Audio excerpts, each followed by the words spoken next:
Hi guys! Welcome back to my channel. So for today's vlog, hindi tayo magre-review ng movies or ng series, kundi magre-review tayo ng isang bagay na nag-trending nung last year. Actually hanggang ngayon trending pa rin naman siya sa ibang mga sockmed at talaga namang nagtataka din ako bakit ganun siya kamahal. So ito guys, i-review natin, tikman natin ang trending na chocolate from Dubai. Ayan guys. Ito yung from Fix, yun. Itong trending na chocolate na to from Dubai.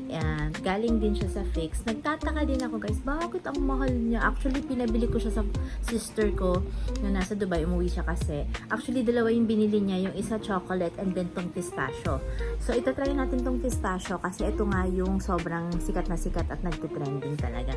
So, ayan siya guys. Ang kapal niya.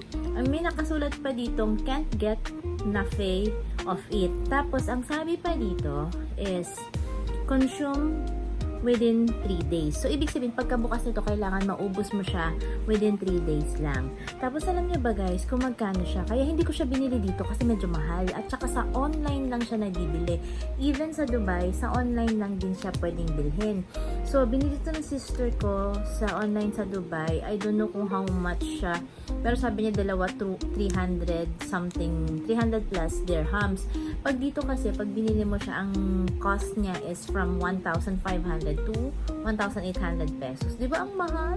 So, tikman natin guys kung worth it talaga yung ganong kamahal. Kung ganong kamahal na klase ng chocolate. Tara guys, samahan niyo ko. So, buksan na natin siya guys. So, pinupush daw siya ipagbubuksan. So, ayan. Excited ako at the same time. Hindi ko alam kung paano ko siya kakainin. So, ayan. Ayan siya. Titikman natin. Ayun nga siya, guys! Ito nga siya, guys! Ito nga siya. O, diba?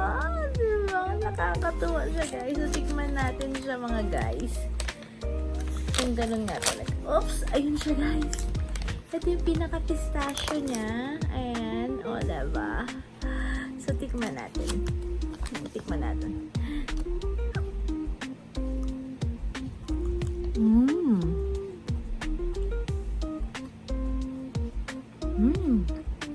Ang sarap niya, guys.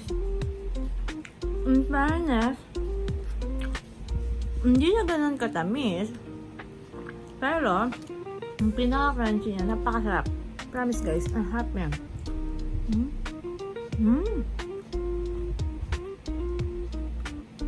Promise, ubos ko to kaagad within 3 days. Bago mag 3 days. Ang sarap.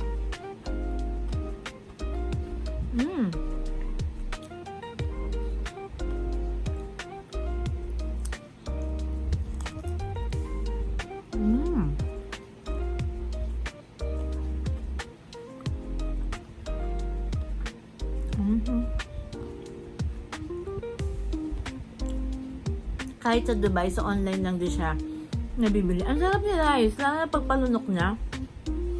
Meron siyang parang taste na ano, i-explain mo.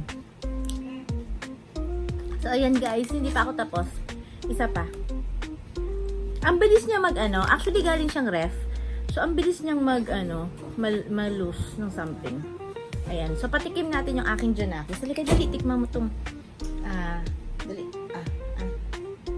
Sige na, kainin mo na. Yan. Harap ba? So, ayan guys. Almost maubos ko na siya. Sabi kasi hindi siya tatagal ng 3 days sa akin eh. So, ayan guys. Nakakatuwa lang kasi natikman ko siya. Tapos at the same time, talaga namang masarap siya. In fairness. At talaga namang worth it naman yung price niya. Gusto ko pang mag-try ng iba niyang flavor. So, maybe pagbalik ng sister ko, magpapabili ulit ako. So, ayan guys, samahan niyo pa ulit ako sa mga susunod ko pang vlogs dito lamang sa aking YouTube channel. Don't forget to subscribe, like, and share my video. Bye guys!